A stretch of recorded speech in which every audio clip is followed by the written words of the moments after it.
శ్రీకృష్ణుడి యొక్క సరళ వ్యక్తిత్వము మరియు శ్రీకృష్ణుడి యొక్క రాజనీతి అనేటటువంటి విషయాన్ని శ్రవణం చేసేటటువంటి ఒక ప్రయత్నం చేద్దాం.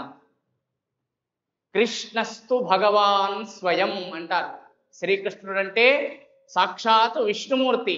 కాబట్టి ఆ భగవంతుడు సామాన్యంగా రాజకీయానికి రాజనీతికి చాలా వ్యత్యాసం ఉంటుంది సుమా. రాజకీయం అంటే రాచరికంతో జనానికి కీడు చేసే యంత్రాంగము రాజకీయం అంటే. ఆహాహాహా, శ్రీకృష్ణ పరమాత్ముడు లోకానికి చూయించింది రాజకీయము కాదు, రాజనీతి అనేటటువంటిది.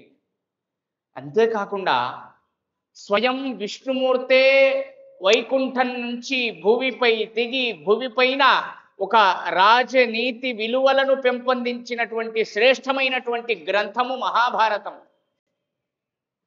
రాజసూయ యాగం జరుగుతూ ఉన్నది. జరిగినటువంటి సందర్భంలో ధర్మరాజు మొదలైనటువంటి వారు అనేక మందికి అనేకమైనటువంటి కార్యాలను అప్పగించారు.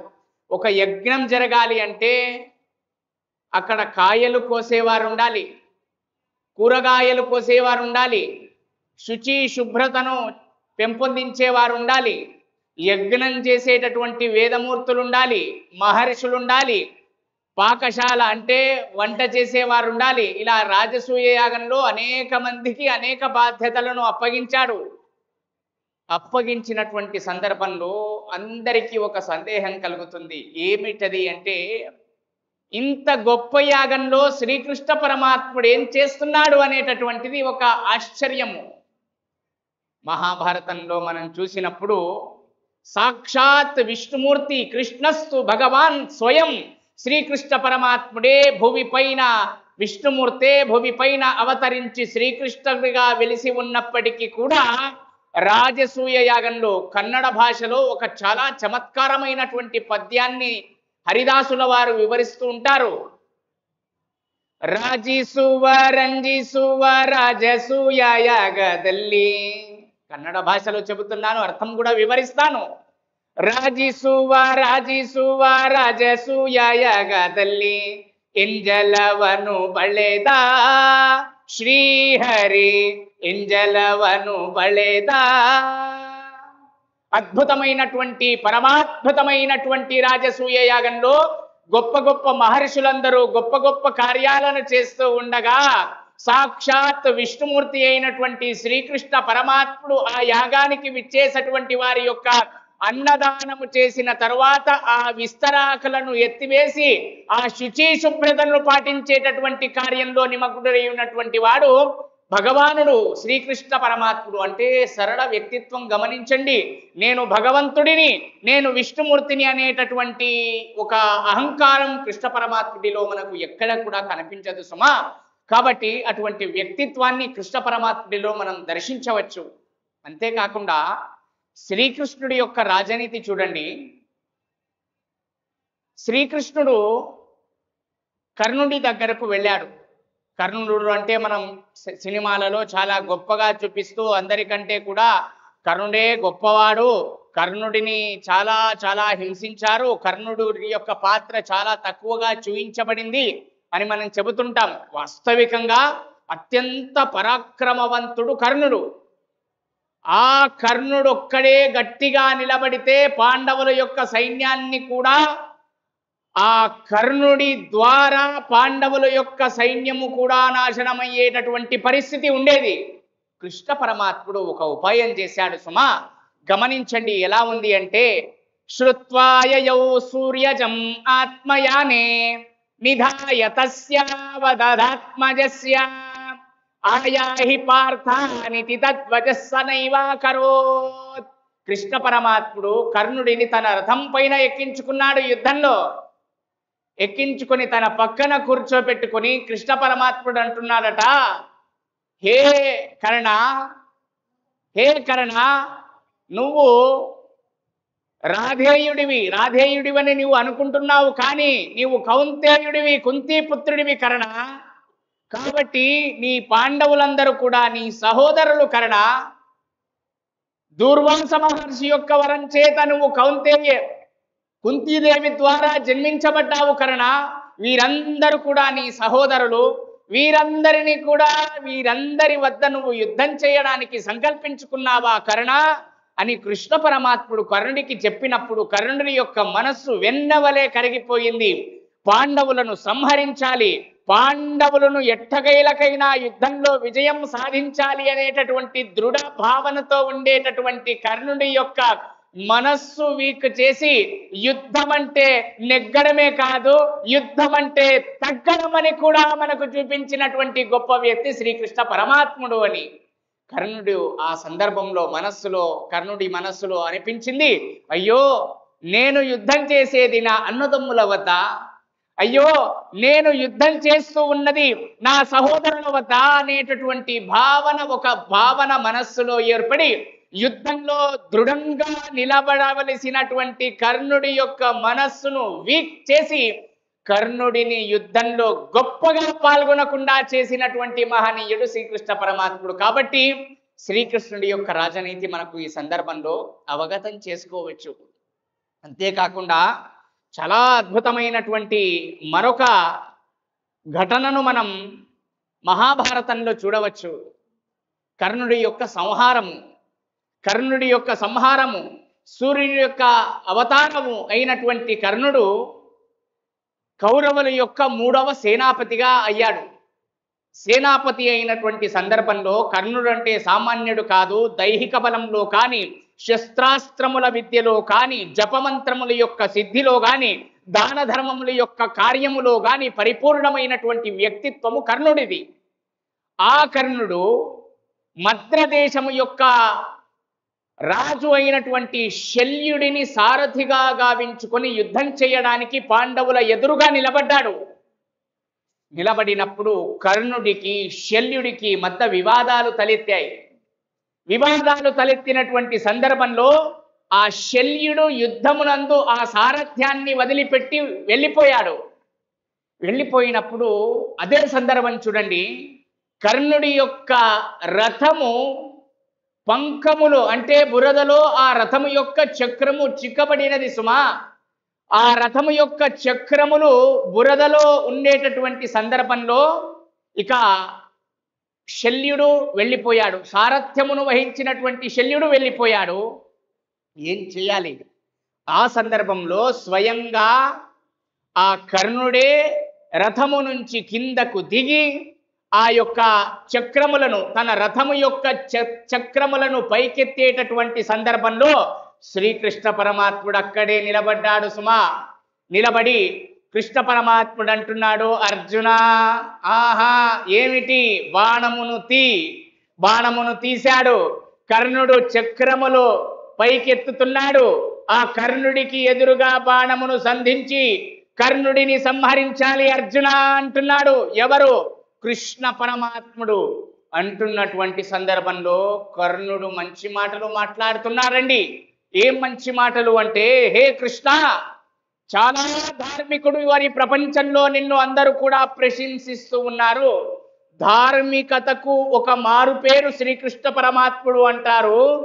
అటువంటి నీవే నేను చక్రములను పైకెత్తేటటువంటి సందర్భంలో, యుద్ధములో ఆయుధము పట్టలేనటువంటి సందర్భంలో నువ్వు నన్ను సంహరించమని అంటున్నావు కృష్ణ. పరమధార్మికుడైనటువంటి కృష్ణుడే అధర్మమును ఆచరించుటయా అంటున్నాడు. ఎవరు? కర్ణుడు అంటున్నటువంటి సందర్భంలో చూడండి, శ్రీకృష్ణ పరమాత్ముడు చెప్పేటటువంటి మాటలు వింటే రోమాలు నిక్కపరుచుకుంటాయి.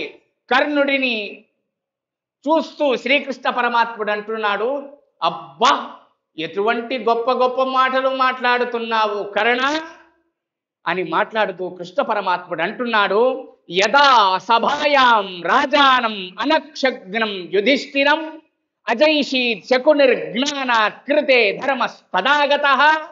హే కర్ణ, ఎటువంటి అత్యంత ధార్మిక స్వభావము కలిగినటువంటి ధర్మరాజును జూదములో ఓడించి శకుని ద్వారా పన్నాగమును పన్ని అధర్మికంగా ఆ ధర్మరాజును ఓడించినటువంటి సందర్భంలో హే కర్ణ, నీకు ధర్మము గుర్తుకు రాలేదా అంటూ కర్ణుడిని కృష్ణ పరమాత్ముడు చెబుతూ ఇంకా అనేక మాటలు మాట్లాడుతున్నాడు. చూడండి, యదా రజస్వలాం కృష్ణాం దుశ్శాసన వసే స్థితాం సభాయాం ప్రాహస కర్ణ క్వతే ధర్మస్తదాగతః. ఏకవస్త్రమును ధరించినటువంటి ద్రౌపది దేవిని నిండు సభలో తీసుకొని వచ్చి ఆ సభలో దుశ్శాసనులు మొదలైనటువంటి వాళ్ళు దుష్కృత్యమును నెరవేరుస్తుండగా అక్కడే నిలబడి చూస్తూ చూస్తూ కళ్ళప్పగించి చూస్తూ ఉండేటటువంటి సందర్భంలో ధర్మము గుర్తుకు రాలేదా కర్ణ? ఇప్పుడు నువ్వు ధర్మము గురించి మాట్లాడుతున్నావా అంటున్నాడు కృష్ణ పరమాత్ముడు. ఎంత అద్భుతమైనటువంటి మాటలండి. మళ్ళీ చెబుతున్నాడు, యదా అభిమన్యుం బహవో యుద్ధే జగ్నుర్ మహారథాః పరివార్య రణే బాలం క్వతే ధర్మస్తదాగతః. బాలుడైనటువంటి అభిమన్యుడిని వ్యూహంలో చిక్కి ఆ వ్యూహంలో మీరందరూ కూడా రాక్షసుల స్వభావం కలిగినటువంటి జయద్రథుడు, మీరు, ద్రోణుడు, చెల్లుడు అందరూ కలిసి ఆ అభిమన్యుడిని సంహరించినటువంటి సందర్భంలో నీకు ధర్మము గుర్తుకు రాలేదా కరుణ? ఇప్పుడు నీకు ధర్మము గుర్తుకు వస్తుందా అంటున్నాడు కృష్ణ పరమాత్ముడు. ఈ విధంగా అద్భుతమైనటువంటి మాటలను మాట్లాడుతూ యదా భీమసేనం సర్పైశ్చ విషయుక్తైశ్చ భోజనైః ఆచరత్వమంతే రాజా క్వతే ధర్మస్తదాగతః. భీమసేనుడి విషయంలో కానివ్వండి, ద్రౌపది విషయంలో కానివ్వండి, ధర్మరాజు విషయంలో కానివ్వండి, పాండవుల విషయంలో కానివ్వండి, ఆ ధార్మికమైనటువంటి విషయంలో కానివ్వండి, ఏ క్షణములో కూడా నీకు ధర్మము గురించి గుర్తుకు రాదు. ఈ సందర్భంలో ధర్మము గురించి మాట్లాడుతున్నావా కరుణ? ఇది ధార్మికము కాదు. అధార్మికుడైనటువంటి నిన్ను అధర్మముతో జయించడమే ధర్మము అని చెప్పినటువంటి ఒక రాజనీతిజ్ఞుడు శ్రీకృష్ణ పరమాత్ముడు. అహింసా పరమో ధర్మ ధర్మహింసా తథైవచ అంటారు. కాబట్టి అధార్మికులైనటువంటి వారిని అధర్మముతో జయించడమే ధర్మము అనేటటువంటి ఒక నీతిని ప్రదర్శించినటువంటి రాజనీతిజ్ఞుడు శ్రీకృష్ణ పరమాత్ముడు అనేటటువంటి విషయాన్ని మహాభారతంలో మనం గమనించవచ్చు. అంతేకాకుండా చూడండి, కేవలం శ్రీకృష్ణ పరమాత్ముడు దుర్యోధనుడి విషయంలో కానివ్వండి, తరువాత శ్రీకృష్ణ పరమాత్ముడు ద్రోణుడి విషయంలో కానివ్వండి, చాలా అద్భుతమైనటువంటి విషయాలను మనం మహాభారతంలో శ్రవణం చేయవచ్చు. ఆ ద్రోణుడి విషయంలో చూడండి, ద్రోణుడికి అత్యంత ఇష్టమైనటువంటి ఒక విషయాన్ని, అంటే అత్యంత ప్రతికూలమైనటువంటి విషయాన్ని విన్నప్పుడు నేను యుద్ధంలో నా శస్త్రాస్త్రములను త్యాగం చేస్తాడు అనేటటువంటిది ఆయన సిద్ధాంతం. ఎవరిది? ద్రోణాచార్యుల వారి సిద్ధాంతం. ద్రోణాచార్యులంటే సామాన్యమైన వారు కాదు సుమా. భారద్వాజ మహావంశములో పుట్టి అత్యంత ప్రచండమైనటువంటి విద్యలను, అపారమైనటువంటి విద్యలను, దక్షత్వము, అజేయత్వము, అర్థశాస్త్రము మొదలైనటువంటి విషయాలలో గొప్ప ప్రావీణ్యము కలిగినటువంటి వర్ణశ్రేష్ఠ్యాత్ కులోత్రత్వ శృతేన వయస ధియ జ్ఞానజ్యేష్ఠుడు, వయోజ్యేష్ఠుడు అయినటువంటి ఆ యొక్క ద్రోణాచార్యుడు యుద్ధంలో నిలబడ్డాడు. ఎవరికి విరుద్ధంగా? పాండవుల ఎదురుగా నిలబడ్డాడు. ఒకవేళ చూడండి శ్రీకృష్ణుడి యొక్క తంత్రము, ఒకవేళ ద్రోణాచార్యుడే యుద్ధంలో గట్టిగా నిలబడితే పాండవ సైన్యము ద్రోణుడిని జయించలేదు అనేటటువంటి ఒక అద్భుతమైనటువంటి విషయాన్ని ముందే పసిగట్టినటువంటి వాడు కృష్ణ పరమాత్ముడు. కాబట్టి కృష్ణ పరమాత్ముడు పాండవుల యొక్క సైన్యాన్ని యుద్ధము మొత్తము కూడా ముగిసిన తరువాత ద్రోణాచార్యుల వద్దకు పంపించాడట. పంపించి, నువ్వు యుద్ధం ఆపివేయాలి, యుద్ధములో శస్త్రాస్త్రాలను నువ్వు త్యాగం చేయాలి అంటే ఏం చేయాలి అన్నప్పుడు ద్రోణాచార్యుల వారు అంటారట, నాకు అత్యంత అప్రియమైనటువంటి వార్తను ఎప్పుడు నేను వింటానో ఆ సందర్భములో నేను అస్త్రాస్త్రములను త్యాగం చేస్తాను అన్నారట. అప్రియమైనటువంటి వార్త సుమా, ప్రియమైనటువంటి వార్త కాదు. సరే, శ్రీకృష్ణుడు ఉపాయమును పన్నాడు. ఏ విధమైనటువంటి ఉపాయం చూడండి. యుద్ధం జరుగుతూ ఉంది. యుద్ధం జరుగుతూ ఉండేటటువంటి సందర్భంలో అక్కడ మాళవ దేశానికి సంబంధించినటువంటి అశ్వత్థామ అనేటటువంటి ఏనుగు చనిపోయింది. ఏనుగు చనిపోయింది సుమా, ఏనుగు మాత్రమే చనిపోయింది. అయితే శ్రీకృష్ణ పరమాత్ముడు ధర్మరాజు ద్వారా చెప్పించాడట. ఏమని? అశ్వత్థామ హతః అని ఫస్ట్ ధర్మరాజా ఈ విధంగా నువ్వు చెప్పు అన్నాడట. ఏమని? అశ్వత్థామ హతః అని చెప్పి నిదానంగా కుంజరః అన్నాడట. చూడండి, అశ్వత్థామ హతః అని చెప్పి కుంజరః అని ద్రోణాచార్యుల వారికి వినబడనట్టుగా ఈ విషయాన్ని నువ్వు చెప్పాలి అన్నప్పుడు స్వతహా నా సైన్యం జయించేటటువంటి అవకాశం ఉన్నా కూడా ధర్మరాజు యొక్క క్యారెక్టర్ చూడండి. నేను చెప్పను, అసత్యాన్ని పలకను అంటాడట. ధర్మరాజు యొక్క క్యారెక్టర్, నా సైన్యము అంటే పాండవులు, నేనే గెలిచేటటువంటి అవకాశం ఉన్నా స్వతహా ద్రోణుడు శస్త్రాస్త్రములను త్యాగం చేసేటటువంటి విషయం నేను చెప్పేటటువంటి ఈ మాట ద్వారా ఉన్నా కూడా ధర్మరాజు అంటున్నారట, నేను అసత్యమును పలకజాలను అని. అది ధర్మరాజు యొక్క క్యారెక్టర్ సుమా. కాబట్టి అంటున్నారట, ఆహా అశ్వత్థాముడు కాదు, ఏనుగు చనిపోయింది, అశ్వత్థామ అనేటటువంటి ఏనుగు చనిపోయిందని చెప్పుకో ధర్మరాజా అని ధర్మరాజు ద్వారా అశ్వత్థామ హతః అనేటటువంటి విషయాన్ని గట్టిగా చెప్పించి కుంజరః అనేటటువంటి విషయాన్ని నిదానంగా వినబడినట్టుగా ధర్మరాజు ద్వారా చెప్పించి, చూడండి, ధర్మరాజు ద్వారా చెప్పించి ఆ యొక్క ద్రోణాచార్యుడు అప్రియ వార్తను విన్నప్పుడు శస్త్రాస్త్రాలను త్యాగం చేస్తాను అనేటటువంటి విషయాన్ని మనస్సులో ఉంచుకొని ద్రోణాచార్యుడిని కూడా యుద్ధన నుంచి పక్కకు జరిపించినటువంటి రాజనీతి, రాజకీయ తంత్రము శ్రీకృష్ణ పరమాత్ముడిది అనేటటువంటి విషయాన్ని మనం యుద్ధంలో గమనించవచ్చు అని చెబుతూ ఇటువంటి అనేకమైనటువంటి విషయాలు. అందుకే అంటారు, యత్ర యోగేశ్వర కృష్ణ యత్ర పార్థో ధనుర్ధరః తత్ర శ్రీ విజయో భూతి ధ్రువానీతిర్మతిర్మమ అని చెబుతూ ఎక్కడ కృష్ణ పరమాత్ముడు ఉంటాడో, ఎక్కడ అర్జునుడు ఉంటాడో అక్కడ విజయం అనేటటువంటి ఒక అద్భుతమైనటువంటి విషయాన్ని మనం అక్కడ గమనించవచ్చు. ఇంకొకటి జయద్రథుడి యొక్క వధ. జయద్రథుడు అనేటటువంటి వాడు ఎవరు అంటే దుర్యోధనుడి యొక్క చెల్లెలి భర్త. దుర్యోధనుడి యొక్క చెల్లెలి పేరు దుశ్శీల అని. అంత దు అనే అక్షరమే ఉంది. దుశ్శీల, దుర్యోధన, దుర్గుణములు అనేట దుర్ అంటే చెడుదనే అర్థం అన్నమాట. దుర్ అని చెడు అనే అర్థం వచ్చినప్పుడు దుశ్శాసన, దుశ్శీల అంటే చెడుకు సంకేతం అనే అర్థం సుమా. కాబట్టి ఆ దుశ్శీల యొక్క భర్త జయద్రథుడు. ఆ జయద్రథుడు కూడా గొప్ప పరాక్రమవంతుడు. ఆ జయద్రథుడిని కూడా సంహరించాలి. అర్జునస్య జయాకాంక్షి ససర్జ తమ ఊర్జితం తమో వ్యాప్తే గగనే. చూడండి, అశ్వత్థాముడు అంటే అభిమన్యుడు చనిపోయినటువంటి సందర్భంలో అర్జునుడు ఒక సంకల్పం తీసుకుంటాడు. రేపు సూర్యాస్తమయం అయ్యే లోపుగా జయద్రథుడిని నేను సంహరిస్తాను అనేటటువంటిది సంకల్పం. రేపు సూర్యాస్తమయం అయ్యే లోపుగా ఆ జయద్రథుడిని అంటే అభిమన్యుడిని ఎవరు దుర్మార్గంగా చంపివేశారో ఆ అభిమన్యుడిని చంపివేసినటువంటి జయద్రథుడిని నేను సంహరిస్తాను అని సంకల్పం తీసుకున్నాడు అర్జునుడు. అయితే ఆ సంకల్పం నుంచి కాపాడాలి. అర్జునుడి యొక్క సంకల్పము సత్యము కాకూడదు అనేటటువంటిది ద్రోణాచార్యుల వారి యొక్క ఆలోచన.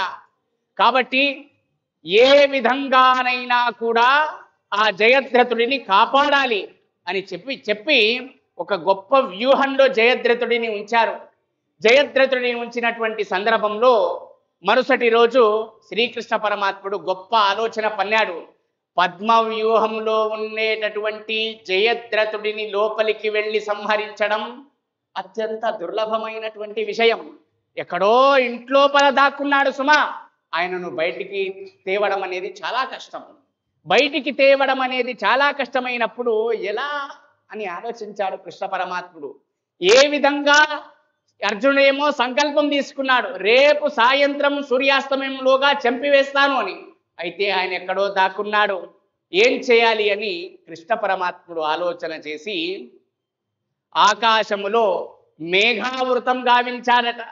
మేఘావృతం గావించినప్పుడు చీకటి పడిపోయినది.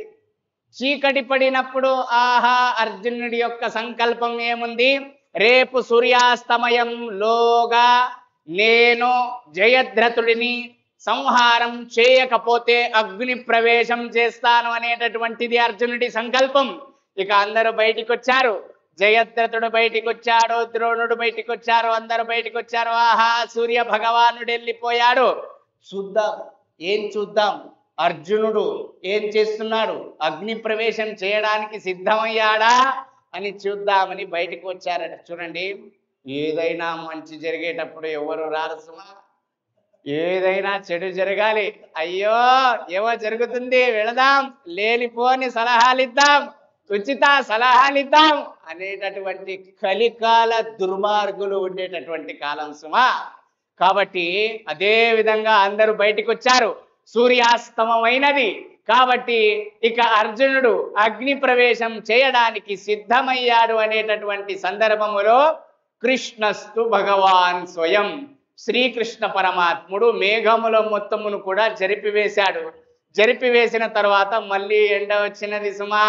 ఎండ వచ్చినప్పుడు కృష్ణ పరమాత్ముడు అన్నాడట, సూర్యుడికి మేఘావృతం అడ్డమై చీకటి పడిపోయిందే తప్ప సూర్యాస్తమయం 6:05 కాలేదు. కాబట్టి అర్జునుడి యొక్క సంకల్పం ఏమిటి అంటే సూర్యాస్తమయంలోగా జయద్రథుడిని సంహరిస్తాను అనేటటువంటి సంకల్పం. కాబట్టి తమకు తామే బయటికి వచ్చినటువంటి సందర్భంలో ఆ యొక్క గొప్ప అస్త్రాన్ని తీసుకున్నాడు.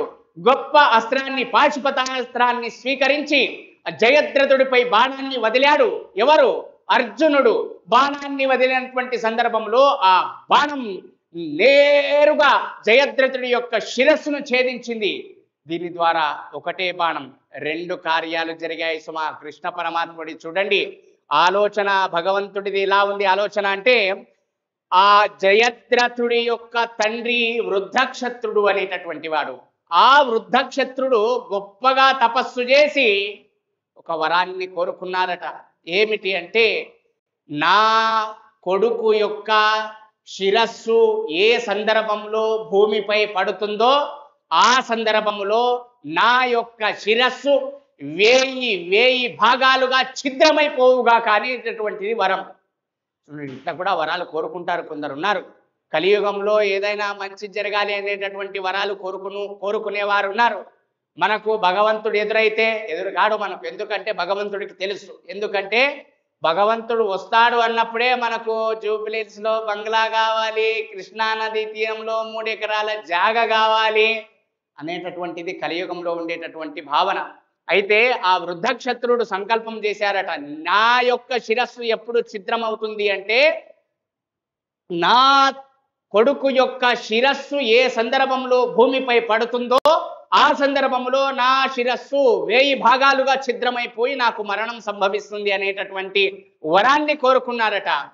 అర్జునుడు పాశుపతాస్త్రాన్ని ప్రయోగించినటువంటి సందర్భంలో ఆ బాణం నేరుగా జయద్రథుడిని వధించి జయద్రథుడి యొక్క శిరస్సు అలా వెళ్ళి ఎక్కడ ఒక సరస్సులో సంధ్యావందనం ఆచరించేటటువంటి ఆ జయద్రథుడి యొక్క తండ్రి గారి యొక్క అర్ఘ్యప్రదానం చేస్తూ ఉండేటటువంటి సందర్భంలో ఆ అర్ఘ్యప్రదానం చేసే అంజలిలో ఆ యొక్క శిరస్సు పడిందట. ఎవరిది? తన కొడుకు యొక్క శిరస్సు.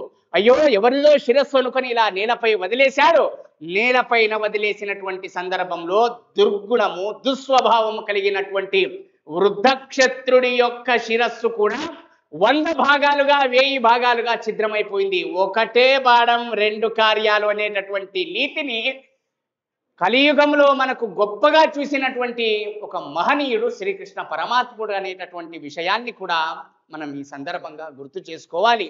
ఈ విధంగా కృష్ణస్తు భగవాన్ స్వయం, కృష్ణ పరమాత్ముడి యొక్క నీతి ప్రతి ఒక్క విషయంలో కానీ మనం నీతిని కృష్ణ పరమాత్ముడి విషయంలో చూడవచ్చు.